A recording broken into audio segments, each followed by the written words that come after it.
तो बेटा कल की क्लास में हमने लास्ट में हम लोग magnetic field due to circular loop कर रहे थे। मैग्नेटिक फील्ड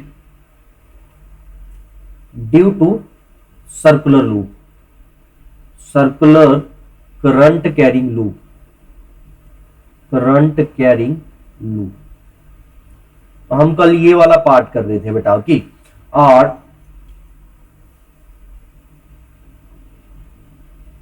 हमने रिजल्ट ड्राइव कर लिया था बेटा। ये आपका जो करंट लूप था, इसके हमने एक्सियल पॉइंट पे मैग्नेटिक फील्ड फाइंड आउट की थी। ओके, इसे मैंने कल वाई एक्सिस बना लिया था बेटा, और इस वाई एक्सिस के ऊपर जो रिजल्ट आ रहा था किसी भी वाई डिस्टेंस पे, that is equals to mu naught by 4 pi 2i into pi A square upon A square plus Y square 3/2। So this is the result that we got yesterday. Okay, सबको याद है बेटा इस result की derivation में कोई problem, कोई confusion हो? बेटा सो हमने कल ये रिजल्ट ड्राइव किया था आपका, और मैंने आपको कल इसकी फील्ड लाइंस भी ड्रॉ करके दिखाई थी आपको। ओके, कि इसकी फील्ड लाइंस कैसे बन जाएगी। अगर आप यहां पे देखोगे तो अलोंग द एक्सिस जो है बेटा, अलोंग द एक्सिस तो आपकी फील्ड लाइंस बिल्कुल स्ट्रेट इसी तरह से होंगी बेटा। ओके, ये आपकी फील्ड लाइंस इस तरह से होंगी, और इसके अलावा अगर आप यहां कहीं देखोगे तो कुछ इस तरह से फील्ड लाइंस ये बनेंगी। Okay, these are the field lines due to current carrying circular loop. Okay,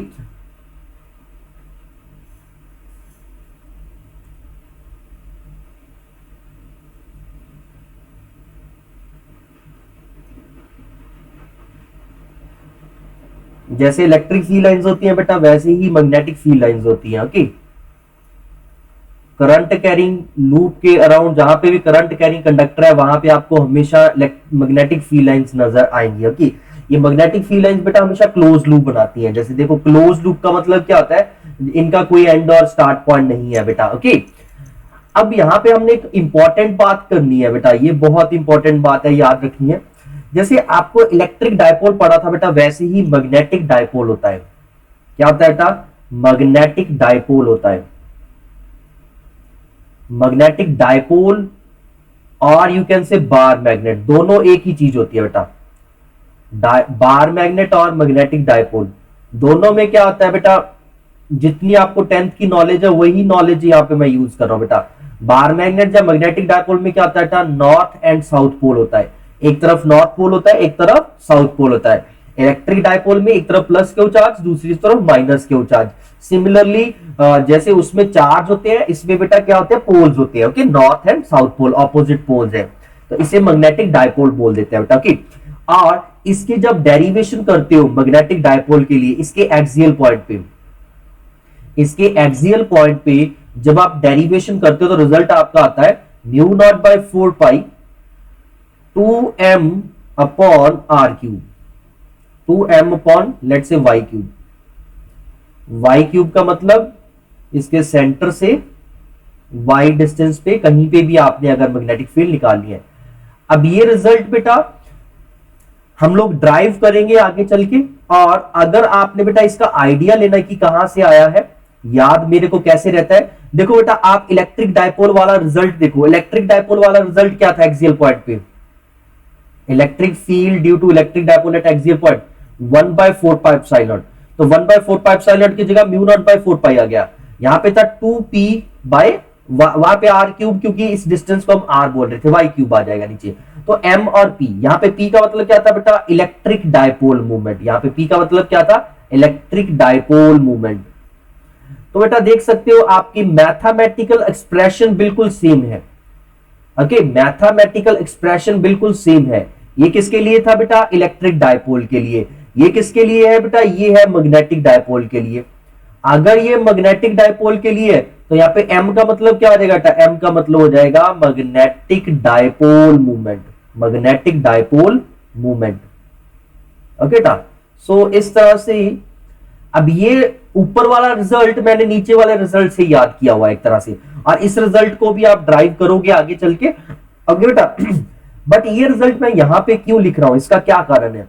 मैं यहां पे आपको एक चीज बताना चाहता हूं बेटा कि अगर आप डायपोल बार मैग्नेट बनाते हो, बार मैग्नेट के कारण आपने फील्ड लाइंस ड्रॉ की हुई है बेटा, तो बार मैग्नेट के कारण भी फील्ड लाइंस इसी तरह से ड्रॉ होती है जिस तरह से इस सर्कुलर लूप की होती है। ओके, सो जो सर्कुलर लूप होता है बेटा, जो आपका सर्कुलर लूप है, circular loop is equivalent to bar magnet, or you can say magnetic dipole।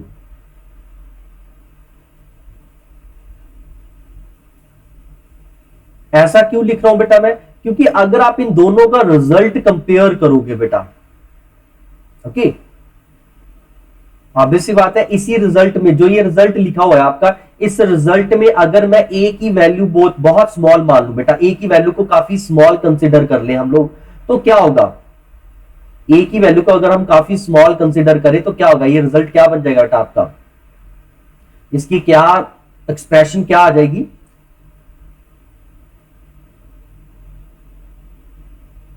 सो मैंने रिजल्ट लिखा था B is equal to mu naught by 4 pi 2 I pi a square upon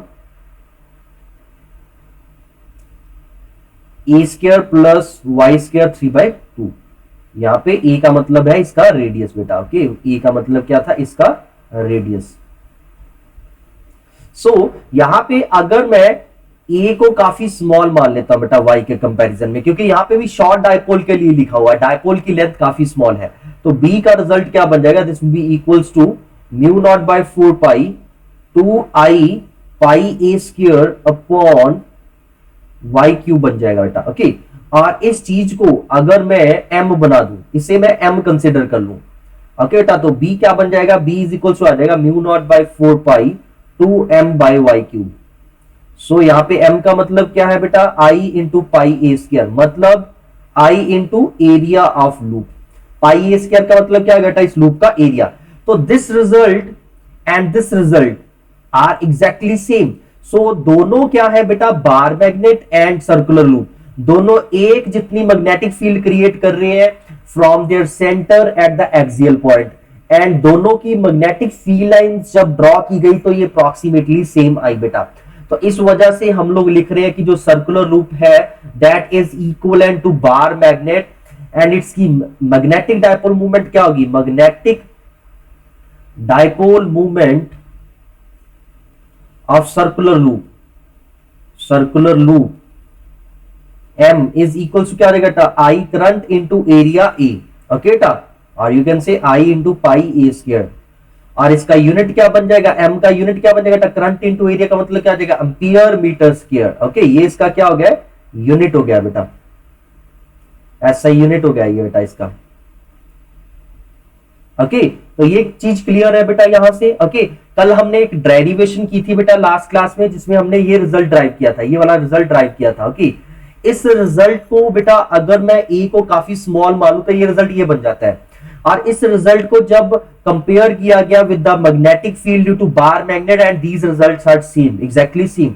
so यहां से यहां से हम लोग कह सकते हैं कि जो सर्कुलर लूप है that is equivalent to bar magnet और मैग्नेटिक डायपोल, और यहां पे m का मतलब क्या हो जाएगा, magnetic dipole movement of circular loop, जिसकी वैल्यू क्या बन जाएगी, I इंटू एरिया। ओके बेटा, I hope this part is clear with you. और अगर बेटा सर्कुलर लूप की n नंबर ऑफ टर्न्स है, if there are n number of turns in circular loop, इसका मतलब क्या है बेटा, n number of turns in circular loop, जैसे बेटा देखो 1, इसके साथ 2, 3, 4, ऐसे सो ऑन। ओके, इनका रेडियस जो है ये काफी स्मॉल है। ओके, इसकी लेंथ जो बन जाएगी ऐसे करके ये भी काफी स्मॉल है as compare to y। Okay, यहाँ पे जो ये इनकी ऑब्वियस बात है बेटा, अगर आप n नंबर ऑफ टर्न्स लेंगे तो इनकी कुछ थिकनेस बन जाएगी कि नहीं बन जाएगी, ये कुछ थिकनेस बन जाएगी। यहाँ पे a भी लेस देन y है, t भी लेस देन y है, तो इस केस में भी इसके एक्सियल पॉइंट पे मैग्नेटिक फील्ड निकालोगे तो बार मैग्नेट की इक्वल बन जाएगी, और इसकी मैग्नेटिक डायपोल मूवमेंट क्या हो जाएगी, n into I A.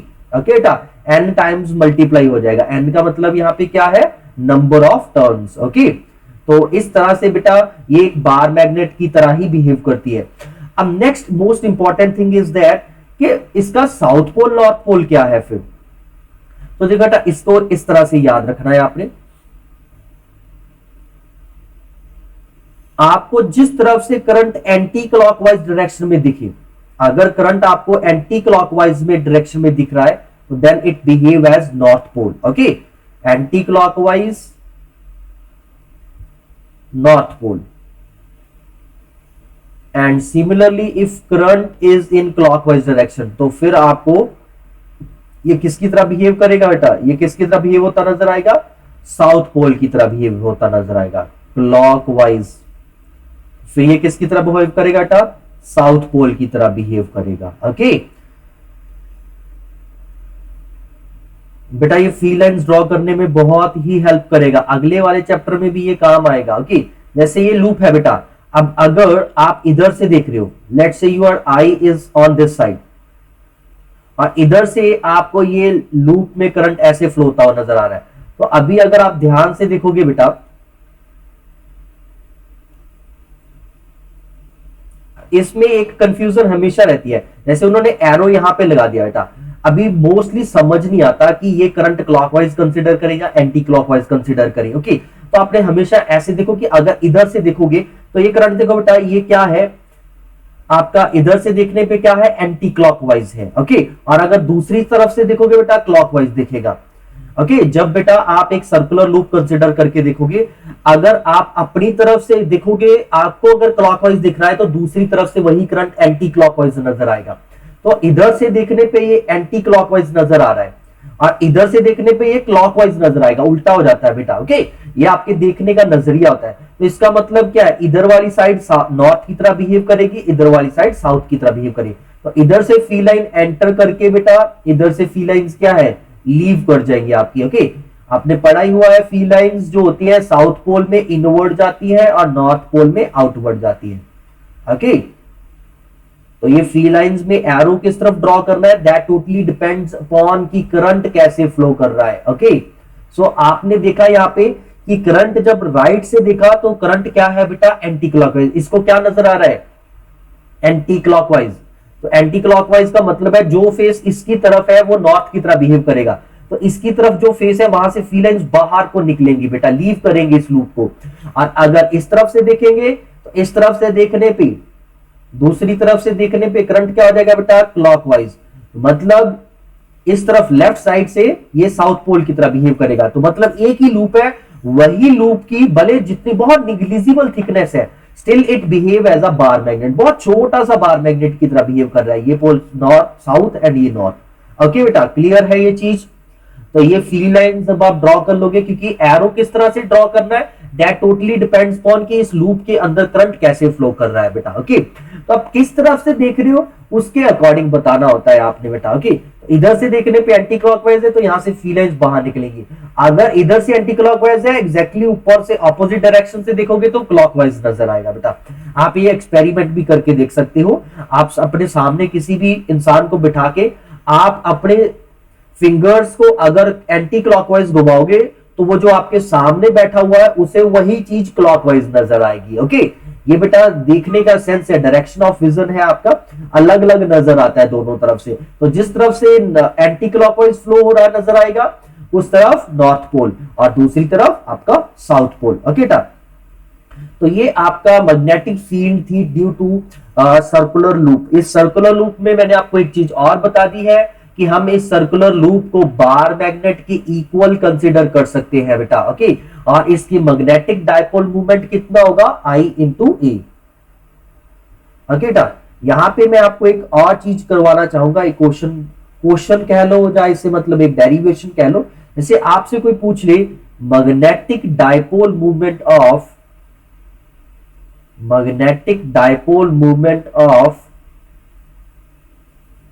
Electron revolving around the nucleus in nth orbit, किसी भी nth ऑर्बिट में आपका इलेक्ट्रॉन रिवॉल्व कर रहा है बेटा, ओके। किसी भी nth ऑर्बिट में आपका इलेक्ट्रॉन रिवॉल्व कर रहा है अराउंड द न्यूक्लियस। ये आपका न्यूक्लियस हो गया बेटा, ओके।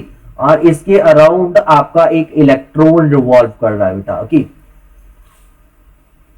और ये इलेक्ट्रॉन रिवॉल्व कर रहा है, तो आपने इस रिवॉल्विंग इलेक्ट्रॉन की मैग्नेटिक डायपोल मूवमेंट निकाली है बेटा। अब ये पॉजिटिव चार्ज है, okay, positive plus ZE charge है।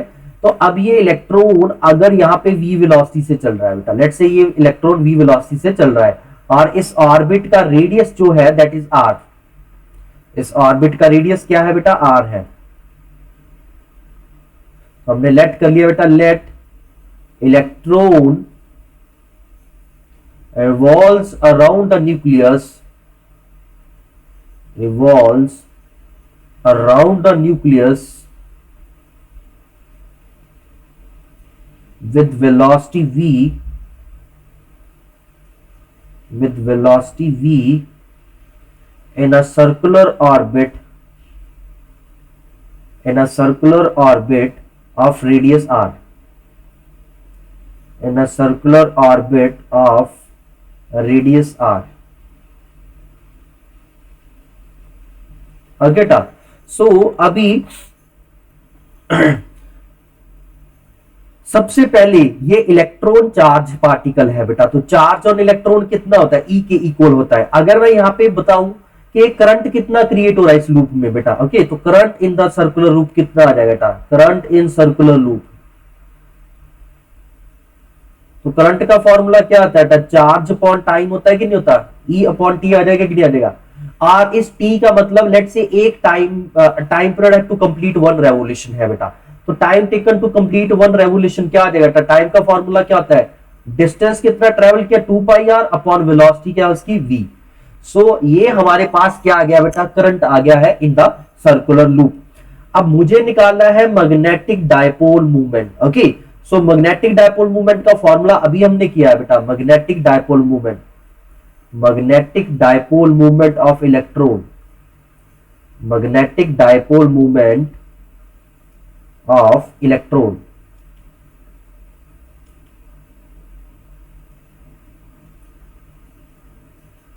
तो magnetic dipole movement of electron क्या हो जाएगा बेटा, देखिए मैग्नेटिक डायपोल का फॉर्मूला क्या होता है, I इंटू एरिया होता है कि नहीं होता है बेटा, okay.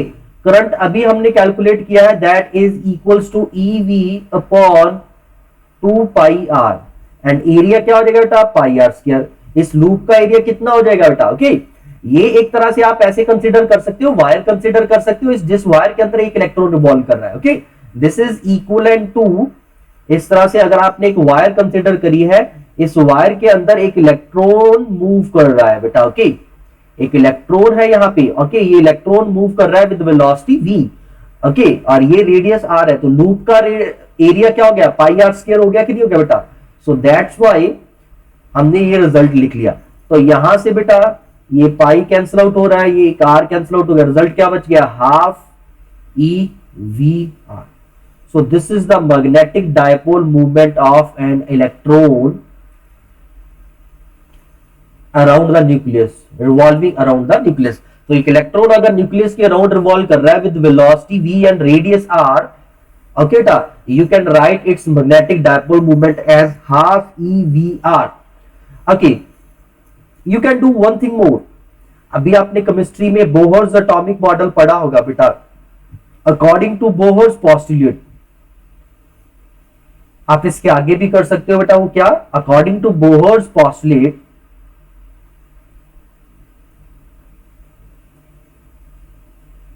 MVr is equal to क्या होता है बेटा, NH/2π होता है कि नहीं होता। तो यहां से Vr की वैल्यू क्या आ गई, Vr आ गया NH/2π अपॉन m, ओके। तो ये वैल्यू यहां फिल कर देते हैं। सो m इज इक्वल टू क्या आ जाएगा बेटा, m इज इक्वल टू आ जाएगा half NH upon 2πm। So this is equals to आ जाएगा बेटा n times EH upon 4πm, okay बेटा। तो ये हमारे पास मैग्नेटिक डायपोल मूवमेंट बन गया बेटा। इस n को अलग से इसलिए लिखा है, ये सारी चीज आपकी कांस्टेंट है। देखो बेटा E की वैल्यू भी मालूम है आपको, H की भी, 4 की, पाई की, एंड मास ऑफ इलेक्ट्रॉन भी मालूम है। सो यहां से m इज इक्वल टू इस तरह से बनता है n टाइम्स म्यू बी, और इस म्यू बी की वैल्यू यहां पे क्या होती है बेटा, mu B is equal to होता है EH अपॉन 4 पाई m। इसे बोहर्स मैग्नेटॉन बोल दिया जाता है बेटा। ओके, आप इसकी वैल्यू भी निकाल सकते हो, मुझे इसकी वैल्यू एग्जैक्टली अभी याद नहीं है, आप इसकी वैल्यू कैलकुलेट कर सकते हो। Okay, let's look at its value. तो बेटा जब ये कैलकुलेशन करोगे, अब अगर कैलकुलेशन कर लिया आपने, तो ये वैल्यू आपकी बन जाएगी 9.27 टाइम्स 10⁻⁻24। ओके, ये आपकी इसकी वैल्यू बन जाती है बेटा बोहर्स मैग्नेटॉन की। Okay, 9.27 into 10⁻⁻24, okay, -24। ओके, और इसका अगर यूनिट देखोगे, यूनिट क्या बन जाएगा बेटा, इसका यूनिट बन जाएगा जूल पर टेस्ला। जूल पर टेस्ला इसका यूनिट बन जाएगा। ओके, सो बेटा ये बोहर्स मैग्नेटॉन की वैल्यू है। तो आप इसे भी याद रख सकते हो, इसे भी याद रख सकते हो, और इसे भी याद रख सकते हो। ओके, ये मैंने आगे बोहर्स पोस्टुलेट से ये कंसेप्ट उठाया है। ये कंसेप्ट सबने पढ़ा है बेटा कि nth ऑर्बिट में angular momentum of an electron is equals to nh by 2 pi. ये आप एटॉमिक स्ट्रक्चर ऑफ केमिस्ट्री में पढ़ते हो। अगर नहीं भी पढ़ा तो आपको फिजिक्स में, मॉडर्न फिजिक्स में ये टॉपिक आएगा बेटा, वहां पे आप कवर अप कर सकते हो। ओके, बट ये चीज को याद रखो कि magnetic dipole movement of electron हमने कैसे फाइंड आउट किया है। ओके बेटा, तो अब ये जो बायट-सवर्ट्स लॉ वाला पार्ट है, हमने पहले पढ़ा बायट-सवर्ट्स लॉ क्या होता है, फिर एप्लीकेशन ऑफ बायट-सवर्ट्स लॉ पढ़ा बेटा। ओके, तो ये पार्ट अभी कंप्लीट हो चुका है। अभी मैं इसके कुछ आपको क्वेश्चंस करवा देता हूं बेटा। जैसे क्वेश्चंस क्या बन जाते हैं इसमें, जैसे सिंपलेस्ट क्वेश्चन कुछ इस तरह से आ सकता है आपको, जैसे find magnetic field at point O। Okay, आपको ये डायग्राम दे रखी है बेटा, ये डायग्राम दे रखी है, ये डिस्टेंस दे रखा है R। आपने इस O पॉइंट पे मैग्नेटिक फील्ड फाइंड आउट करनी है। ओके, ये करंट I फ्लो कर रहा है, ये करंट I फ्लो कर रहा है इस तरह से बेटा। ओके, और you have to find out the magnetic field at point O। तो इसको कैसे सॉल्व करोगे, देखो बेटा, देखो बेटा यहां पे ये जो वायर्स हैं आपकी, ये आपकी इनफाइनाइट लॉन्ग वायर्स है। ये गिवन है कि दोनों वायर्स जो है ये इनफाइनाइट लॉन्ग है। Okay, you have to find out the magnetic field at point O। जो O पॉइंट है बेटा, देखो पहले ये सेमी सर्कल बन रहा है ऑफ रेडियस R। तो यहां पे मैग्नेटिक फील्ड जो होगी, एक तो इन दो वायर्स के कारण होगी और एक इस सर्कुलर लूप के कारण होगी। ओके बेटा, तो यहाँ पे तीन चीजें हैं बेटा, इन तीनों के कारण हमें मैग्नेटिक फील्ड निकालनी है। तो सबसे पहले अगर मैं इस AB वायर की बात कर लूं, इस AB वायर के ये एक्सिस के ऊपर लाई कर रहा है। ओके बेटा, AB, BC and D। Okay, so for AB and CD wire, point O lies on its axial line on their axis। okay, on their axis, उनकी एक्सिस के ऊपर ही लाई कर रहा है था। और कल मैंने आपको लास्ट लेक्चर में बताया था कि एक्सिस के ऊपर मैग्नेटिक फील्ड क्या हो जाती है, जीरो। सो बेटा इन दोनों वायर्स का इफेक्ट क्या हो जाएगा बेटा, जीरो हो जाएगा। B1 is equals to B3 is equals to क्या हो जाएगा बेटा, जीरो। इसके कारण मैग्नेटिक फील्ड B1 लेट कर लेते हैं, इसके कारण B3, इसके कारण B2। अभी बच गया ये सर्कुलर लूप बेटा। ओके, ये पार्ट क्लियर है बेटा कि इन वायर्स का यहाँ पे कोई रोल नहीं रहेगा, क्योंकि इन वायर्स के कारण मैग्नेटिक फील्ड क्या हो जाएगी आपकी, जीरो हो जाएगी बेटा। Okay, next magnetic field due to semi circle, magnetic field due to semi circle,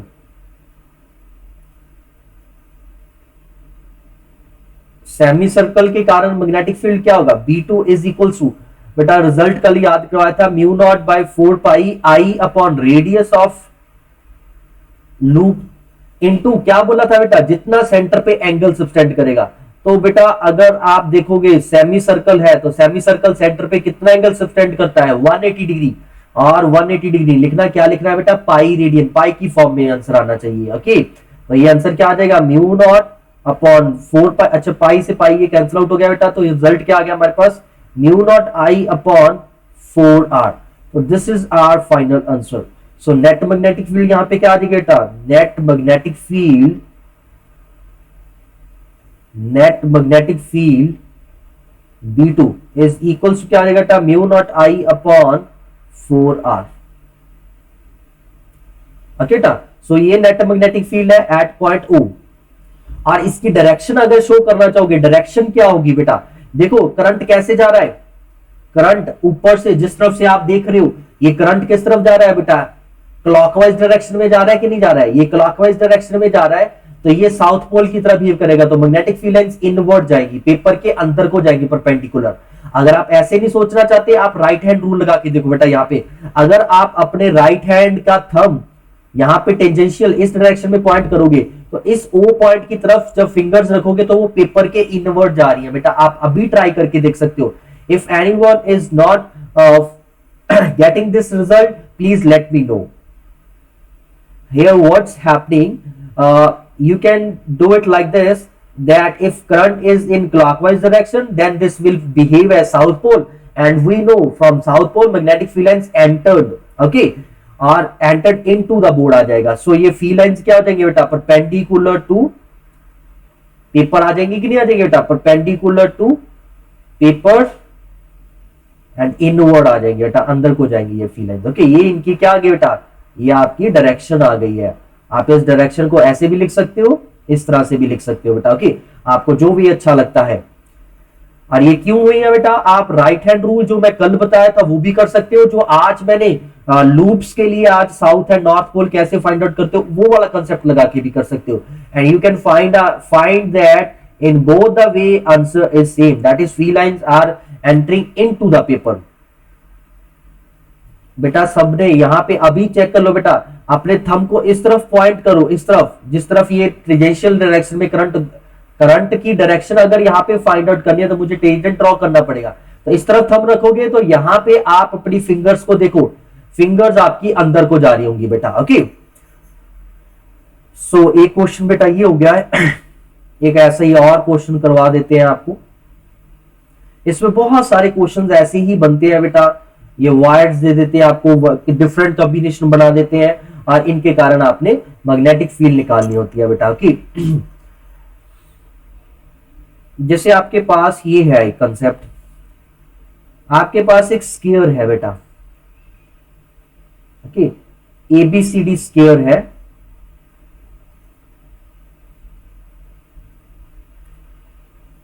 और ये वायर के अंदर करंट आई फ्लो कर रहा है कुछ इस डायरेक्शन में बेटा।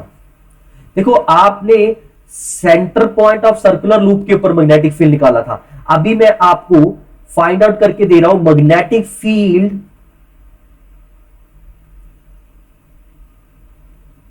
At the centre of sphere,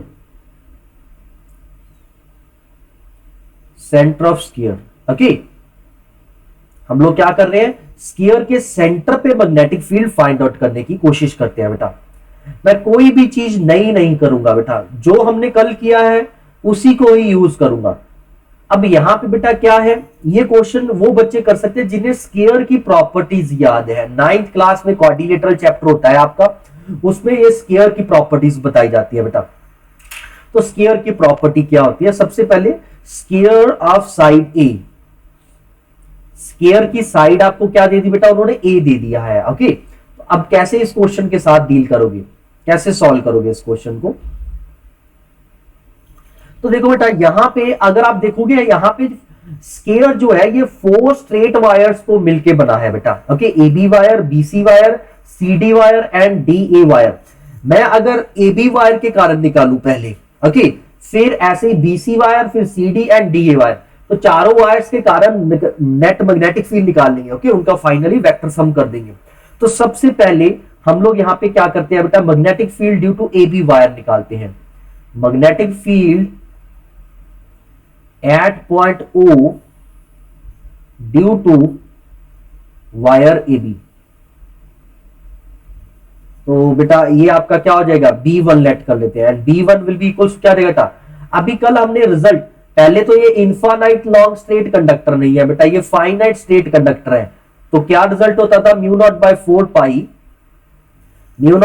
pi I upon r into क्या होता था बेटा, साइन φ1 प्लस साइन φ2।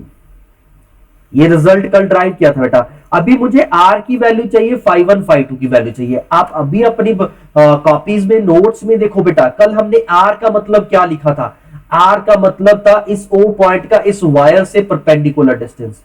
तो ये आपका क्या होगा बेटा, ये आपका यहां पे क्या हो जाएगा, आर हो जाएगा। ओके, इस स्फीयर की साइड आपकी ए है बेटा, ये आपका आर हो जाएगा। और φ1 φ2 एंगल्स क्या थे, ये वाले एंगल से ये φ2 एंगल लेट किया था हमने, और इसे हमने क्या लेट किया था बेटा, φ1 लेट किया था। तो अब अगर हम इसकी वैल्यू निकालें φ1 φ2 की, तो बेटा इसके लिए अब सीधा स्फीयर की प्रॉपर्टीज आनी चाहिए आपको। तो स्फीयर की प्रॉपर्टीज में सबसे पहले देखो बेटा, अगर ओ पॉइंट की बात करें तो ओ पॉइंट एग्जैक्टली ना बेटा, अगर इधर से आप ड्रॉ करोगे परपेंडिकुलर, तो ये डिस्टेंस क्या हो जाएगा बेटा, ये a/2 हो जाएगा। ये स्क्वायर की प्रॉपर्टी होती है बेटा, मैं यहाँ पे डिटेल में नहीं बता रहा हूं कि सिंपल सा कंसेप्ट है ये। यहाँ पे ये ओ पॉइंट जो होता है ना, बिल्कुल एग्जैक्टली सेंटर पे होता है ये दोनों तरफ से। ओके, तो इसीलिए ये डिस्टेंस क्या हो जाएगा बेटा, a/2 हो जाएगा। सो आर की वैल्यू होगी a/2, तो यहाँ पे आर की वैल्यू क्या आ जाएगी बेटा, a/2 हो जाएगी। और जब आप φ1 φ2 की वैल्यू भी देखोगे तो ये ईच 45 डिग्री आ जाएगा, ये दोनों 45 डिग्री आ जाएगा। स्क्वायर के डायगोनल्स जो होते हैं ये बाइसेक्ट करते हैं ईच अदर एट 90 डिग्री, और यहां से जब ये परपेंडिकुलर डिस्टेंस निकाला है, ये सेंटर पॉइंट आ जाएगा, इधर से ही सेंटर है, तो ये बेटा 45 डिग्री एंगल बन जाता है। ठीक है, ये आपका, आप लोग इसे प्रूव कर सकते, इन दोनों छोटे ट्रायंगल्स को कॉन्ग्रुएंट प्रूव कर सकते हो, तो इस वजह से ये दोनों एंगल्स आपके 45 हो जाएंगे।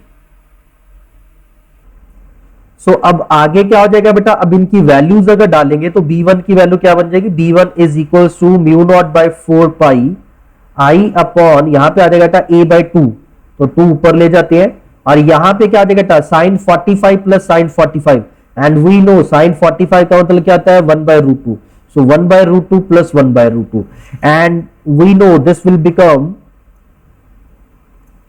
b1 will be equals to mu naught by 4 pi I upon E,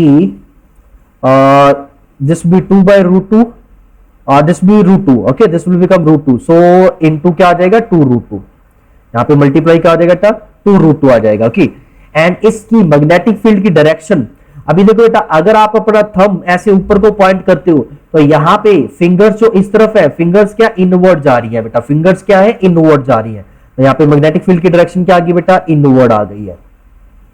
now similarly बेटा, सिमिलरली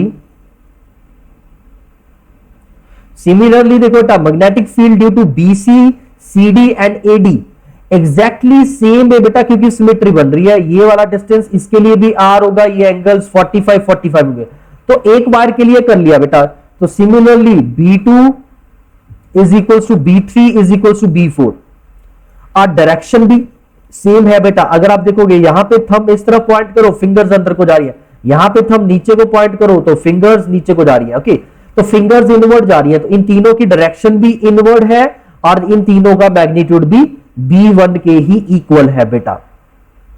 सो डायरेक्शन भी सेम है और मैग्नीट्यूड भी सेम है, तो टोटल मैग्नेटिक फील्ड यहां पे क्या बन जाएगा बेटा, टोटल मैग्नेटिक फील्ड क्या आ जाएगा, total magnetic field will be is equals to बेटा 4 टाइम्स B1 हो जाएगा। सो बोथ 4 टाइम्स B1 किया तो 8√2 times mu naught by 4 pi I upon a. So ये आपका आंसर बन जाएगा बेटा। इसकी आप फर्दर कटिंग कर सकते हो और सिंप्लीफाई कर सकते हो। So this is your answer बेटा।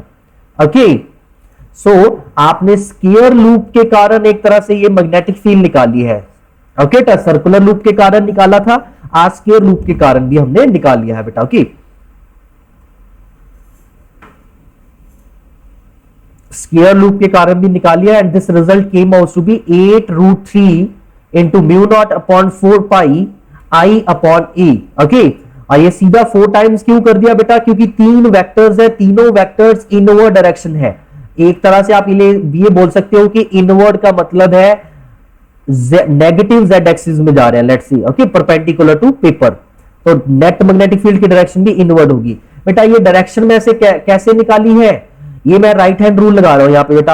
आप अपने राइट हैंड का थंब इस तरफ अभी स्क्रीन के ऊपर रख के देखो, अपना थंब राइट हैंड का ए बी वायर की ए से बी की तरफ रखो थंब को, तो आपकी जो फिंगर्स ओ पॉइंट की तरफ पॉइंट करेंगी जब, तो वो इनवर्ड जा रही है कि नहीं जा रही, अंदर को घुसने की कोशिश कर रही है ना पेपर के बेटा, तो इसीलिए यहां पे फील्ड जो है इनवर्ड है। सेम वे जब आप ऊपर बीसी के ऊपर आ गए हैं, यहां पे आप अपने राइट हैंड का थंब जो है वो बी से सी की तरफ पॉइंट करो, और जब बी से सी की तरफ पॉइंट करोगे फिंगर्स जो देखो बेटा ओ से इनवर्ड जा रही है बेटा। सेम भी आप सी डी के ऊपर कर सकते हो, सेम भी आप डी ए के ऊपर कर सकते हो।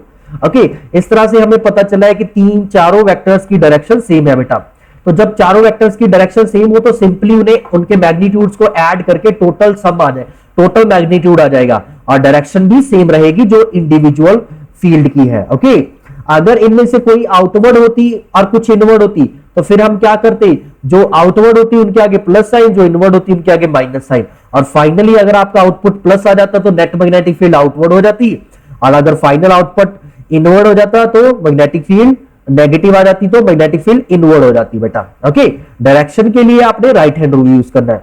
अगर आपको राइट हैंड रूल नहीं समझ आ रहा है, सिंपल सी बात देखो बेटा, ये करंट कैसे फ्लो कर रहा है, क्लॉकवाइज है, सर्कुलर लूप नहीं है, स्क्वायर लूप में, तो ये करंट अगर लूप में देखोगे तो क्लॉकवाइज फ्लो कर रहा है बेटा, क्लॉकवाइज डायरेक्शन में है, तो क्लॉकवाइज डायरेक्शन का मतलब है जिधर से हम देख रहे हैं इसे, ये इधर से साउथ पोल की तरह बिहेव करेगा, तो यहां से बाहर से मैग्नेटिक फील्ड आपके नजरिए से, आपकी आंख से मैग्नेटिक फील्ड इसके अंदर एंटर करेगी, पेपर के, बोर्ड के, आपकी स्क्रीन के इनवर्ड जाएगी बेटा। Okay, so is this clear now, directions are clear. Okay बेटा, सो इस तरह से हमने अभी बार्ट-सावर्ट्स लॉ का ये फाइनाइट वाला कंसेप्ट यूज किया है। यहां पे वायर इनफाइनाइट लॉन्ग नहीं थी, ये वायर आपकी क्या थी बेटा, फाइनाइट लॉन्ग वायर थी आपकी। ओके, ऐसे जैसे ये क्वेश्चन है, आज मैं आपको ये क्वेश्चन दे रहा हूं एक, आपने खुद ट्राई करना है इसे। इसके लिए अब करंट इलेक्ट्रिसिटी वाले चैप्टर का भी कंसेप्ट लगेगा। यहां पे आई करंट आ रहा था बेटा। ओके, ये आपके पास सर्कुलर लूप है,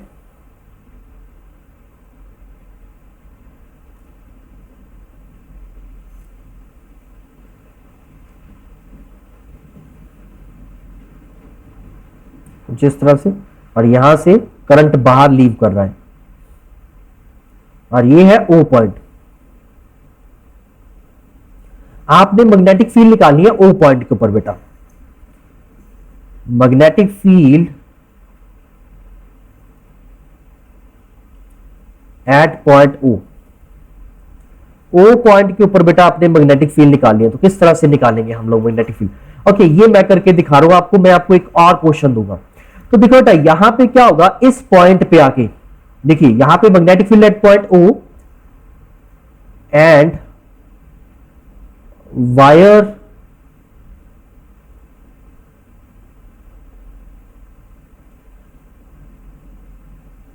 and circular loop is made of wire having resistance R। इस वायर की रेजिस्टेंस R है और इस लूप का रेडियस A कंसिडर कर लो बेटा। ओके, तो अब कैसे क्या होगा बेटा, इस क्वेश्चन का कैसे सॉल्व करोगे।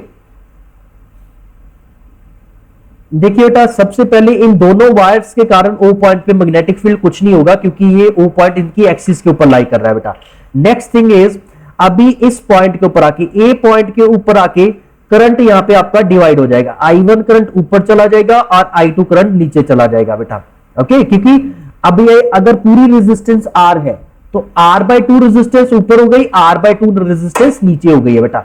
यहां पे आके फिर मैच कर जाएगा करंट और फिर टोटल करंट आई आपका आगे चला जाएगा बेटा। ओके, सो अगर आप देखोगे यहां पे लूप ACB एंड ADB, तो ऊपर से करंट I1 जा रहा है, नीचे से करंट I2 जा रहा है बेटा। ओके, अभी हमें ये चेक करना है कि I1 I2 की रेशो क्या है, क्योंकि मैग्नेटिक फील्ड का कंसेप्ट तो सिंपल है बेटा। Okay, magnetic field due to ACB loop, ACB loop के कारण क्या होगी magnetic field, mu naught by 4 pi 2i1/r into pi.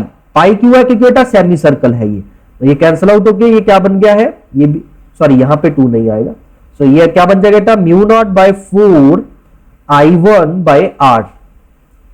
Okay, देखो बेटा next, magnetic field due to ADB loop, ADB loop के कारण क्या आ जाएगा, mu naught by 4 pi, i2 current है, रेडियस r है, इंटू क्या आ जाएगा बेटा पाई, ये कैंसिल आउट हो गया है, म्यू नॉट बाय 4i2/r।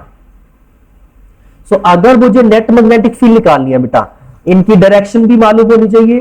देखो बेटा यहां पे फिर से आप देखोगे ये ऊपर से ये करंट ऐसे फ्लो कर रहा है, तो यहां पे थंब इस डायरेक्शन में टेंजेंशियल डायरेक्शन में रखोगे तो ये इनवर्ड पॉइंट कर रहा है बेटा। ओके, ऊपर वाला क्या है, इनवर्ड पॉइंट कर रहा है, और नीचे वाला देखो बेटा अगर थंब आप इस तरफ रखते हो, अभी ओ पॉइंट से मैग्नेट आपके फिंगर्स जो है सर्कल करके वो बाहर को आ रही है बेटा, तो डायरेक्शन दोनों की क्या है, ऑपोजिट है बेटा। तो नेट मैग्नेटिक फील्ड क्या आ जाएगा, नेट मैग्नेटिक फील्ड जो आएगा बेटा वो क्या आ जाएगा, इनका नेट मैग्नेटिक फील्ड क्या आ जाएगा, BACB इनवर्ड है बेटा, तो माइनस BACB प्लस BADB। मैंने बोला था आउटवर्ड के लिए प्लस लिख दो, इसके लिए माइनस लिख दो। ओके, तो इन दोनों में से बेटा mu naught by 4r common आ जाएगा, ब्रैकेट में रह जाएगा -i1 प्लस i2।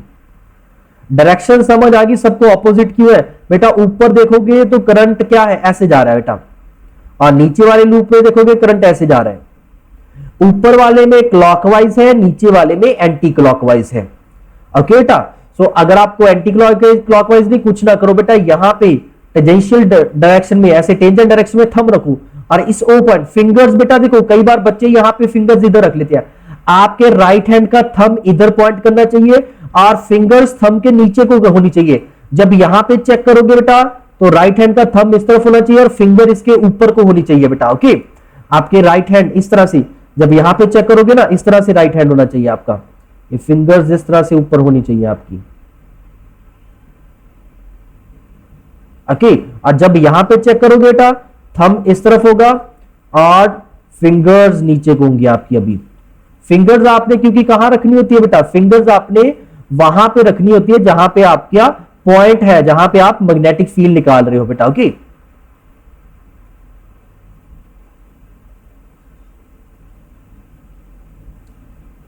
ये आपका थंब हो गया बेटा। ओके, तो इस तरह से बेटा यहां पे मैग्नेटिक फील्ड फिंगर्स अंदर को जा रही है, यहां पे मैग्नेटिक फील्ड ये बाहर को आएंगे बेटा। ओके, आप पाम भी देख सकते हो कि आपके हाथ की हथेली जो है वो किस तरफ है, पाम जो है वो बाहर को है कि अंदर को है। ओके, जिस तरफ पाम पॉइंट कर रही है मैग्नेटिक फील्ड भी उस तरफ पॉइंट करेगी। अभी मेरे को अगर I1 I2 में कुछ ना कुछ रिजल्ट पता चल जाए बेटा, रिलेशन पता चल जाए, तो मैं आगे कर सकता हूं इसे। तो क्या करेंगे बेटा, देखिए ए पॉइंट पे आके करंट डिवाइड हो रहा है बेटा, ये कुछ इस तरह से सर्किट बन जाएगा आपका, ऊपर रेजिस्टेंस R/2 हो जाएगा, नीचे भी रेजिस्टेंस R/2 हो जाएगा बेटा। यहां से I करंट आया है, इधर I1 करंट गया, इधर I2 करंट गया।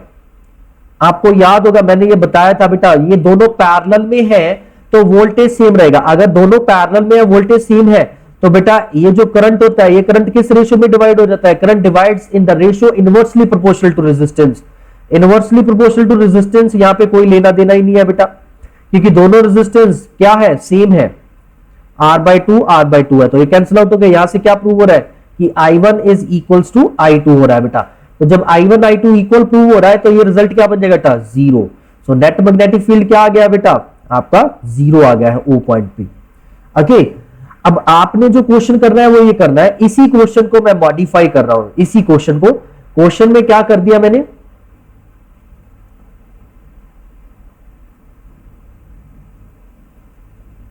करंट यहां से एंटर कर रहा है, यहां से करंट लीव कर रहा है। अभी आई करंट एंटर किया, आई करंट लीव किया, और ये मेरा है सेंटर पॉइंट O। ओके, ये मेरा सेंटर पॉइंट O है, और लेट से ये थीटा एंगल दे रखा है आपको, तो इस पॉइंट पे इधर अगर आपका I2 करंट और इधर आपका I1 करंट चला जाएगा बेटा। तो अभी आपने फाइंड आउट करना है magnetic field at point O। Okay, circular loop